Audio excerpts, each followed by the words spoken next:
Olá, meu nome é André Soares, eu sou psicólogo clínico, mestre e doutorando em psicologia. Hoje estamos inaugurando o nosso quadro Projeção Coletiva, onde iremos conversar sobre filmes, séries, quadrinhos e outras produções artísticas. O objetivo aqui é trazer algumas amplificações sobre os diferentes significados e símbolos por trás dessas obras, partindo do ponto de vista principalmente da psicologia analítica. E hoje vamos falar de um filme recheado de referências à psicologia analítica e que foi uma grata experiência neste começo de ano, o Nosferatu, do Robert Eggers. Já visto que esse vídeo contém spoilers.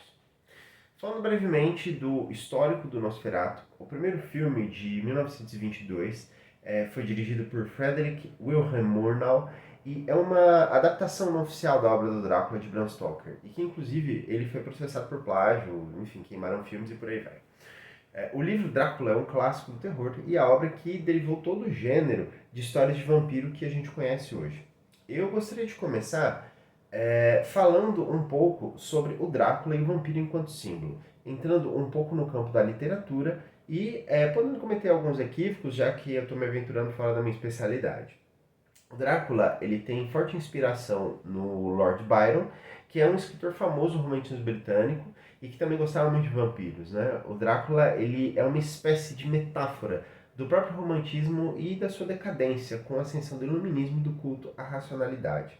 O romantismo ele valoriza muito o essencial, as paixões, os afetos, aquilo que é imutável e imortal, o que é mistério em detrimento daquilo que é facilmente discernível, né? O isolamento em castelos, as torres de marfim, lugares que desafiam as leis do tempo e do espaço, numa recusa à modernidade.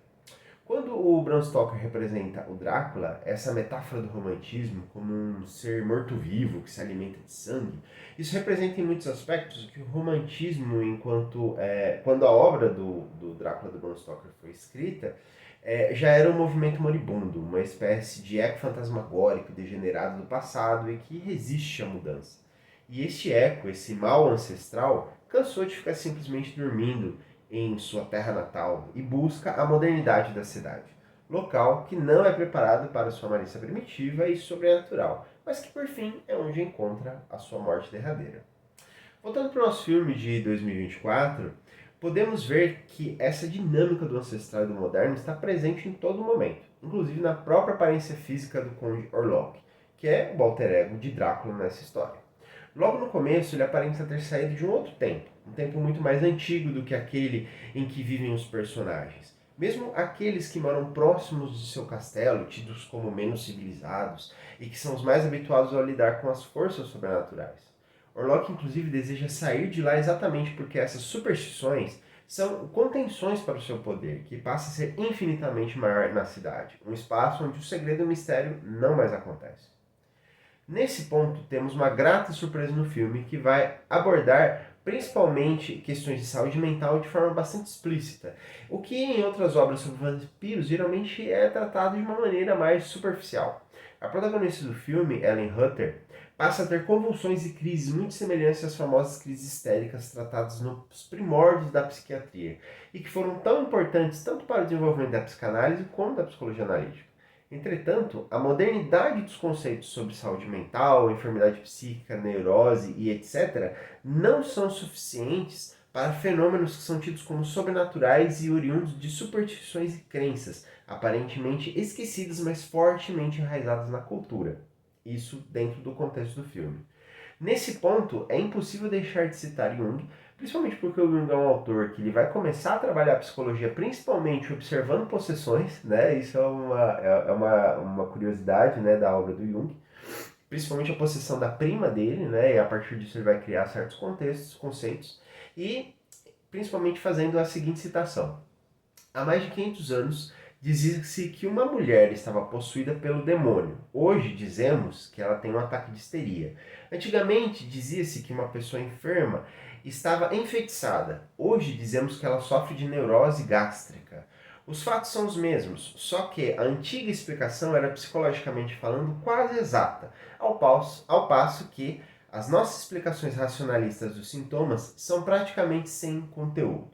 De fato, se eu digo que uma pessoa está possuída por um mau espírito, No fundo, estou simplesmente querendo dizer que esta pessoa possessa não está realmente doente, mas sob uma influência psíquica invisível que ela não tem condições de controlar. Este fator é um complexo autônomo, um conteúdo do inconsciente. Em Nosferatu, temos então nitidamente essa confusão entre o que é arcaico e o que é moderno, entre o espiritual e o patológico, neurológico, entre a psicopatologia de um lado e o misticismo da possessão demoníaca que desafia as mentes mais esclarecidas. Um personagem é chamado então para ser aquele que costura modernidade e arcaísmo. O personagem interpretado por Willem Dafoe, um dos meus atores favoritos, e que é um substituto do médico Van Helsing do Drácula, que é o Dr. Von Franz. Todo aquele estudante de psicologia analítica que conhece um pouco de psicologia analítica sabe que Von Franz é um sobrenome extremamente familiar. Marie-Louise von Franz, depois de Jung, é considerada a maior disseminadora da psicologia analítica. Isso poderia ser apenas uma mera coincidência se o Dr. von Franz da história não fosse, além de médico, suíço, estudioso de alquimia e um fã incondicional de Paracelso, características que tanto von Franz quanto Jung tinham. Né? Vemos então que Eggers claramente se inspirou em von Franz e Jung na construção desse personagem. E o que não faltam são frases desse personagem, do Dr. Von Franz, que lembram muito frases clássicas de Jung sobre o conflito com as sombras. O Dr. Von Franz, assim como Jung, ele não teme ser chamado de charlatão para mergulhar nessas sombras, representadas principalmente pelas superstições e elementos sobrenaturais da história, para conseguir enfrentar o mal. A luz e a racionalidade aqui fazem um efeito oposto, elas cegam. A cegueira da racionalidade leva o personagem Frederick Harding, por exemplo, a perder esposa e filhas, né, recusando a ajuda do Von Franz, né, mesmo ele protestando contra isso. E a resolução da história nada mais é do que a realização literal de um aforisma junguiano, que é a cura que acontece a partir do momento em que trazemos a escuridão para a luz. Lembrando daquela frase do Jung, não se chega à claridade pela representação da luz, mas tornando consciente aquilo que é obscuro. O Dr. Von Franz praticamente cita o Jung ao falar sobre a postura que se deve ter ao lidar com as sombras. Não a postura amedrontada de quem foge do escuro, mas a postura corajosa de conhecer as trevas, para assim poder enfrentá-la e iluminá-la. Ao final, a Ellen Hunter compreende que deve suportar a escuridão do Conde ao máximo, até que a luz do sol o purifique, momento em que ambos morrem. Ela compreende que não é fugindo de sua contraparte masculina demoníaca que ela irá se livrar dela, mas literalmente abraçando a sua sombra. Ao fazer isso, ela se sacrifica em prol do coletivo e ao mesmo tempo purifica a si mesma e ao próprio conde, que a partir da sua morte não pode mais continuar a sua matança. Essa passagem também remete ao Rosário Philosophorum, que pode ser traduzido como Rosário dos Filósofos, um tratado alquímico do século XVI. Nele temos a representação do rei e da rainha passando por um processo de morte e renascimento. Uma das etapas é a descida para o banho, representando um movimento gradual de dissolução e fusão, que culmina na união, representada pela relação sexual entre eles, e culminando na tumba, a morte de ambos para a posterior ressurreição. O rosário representa simbolicamente o processo de integração dos opostos, que gera a morte de ambos para o retorno em condições mais integradas.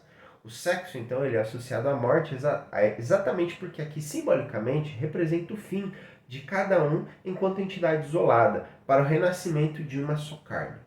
É uma simbologia muito presente, inclusive, no matrimônio cristão, por exemplo. Em Nosferatu, o Conde Orlok, ele só pode ser vencido por essa fusão com Ellen em carne e espírito, algo que ele inclusive anseia e diz reiteradas vezes ao longo do filme. A obra nos ensina então que os nossos males mais invencíveis, eles precisam estar muito próximos de nós, tão próximos que não consigam escapar quando a noite escura da alma terminar e os primeiros raios do sol surgirem.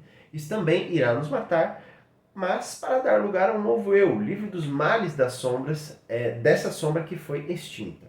No filme, não é um novo eu que nasce, mas uma nova consciência. Curiosamente, todos os personagens que sobrevivem no final são exatamente os personagens que aprenderam a transitar entre o moderno e o arcaico, que entenderam as maravilhas da tecnologia, mas que já viram de perto o terror que demônios podem provocar. Em tempos em que a alta tecnologia convive cotidianamente com o fanatismo religioso e uma busca por arcaísmos essencialistas, o Nosferatu fica como um alerta para que tenhamos muito cuidado com esses maus ancestrais que podem aparecer. Esse mal imortal e sedento de sangue que habita em cada um de nós.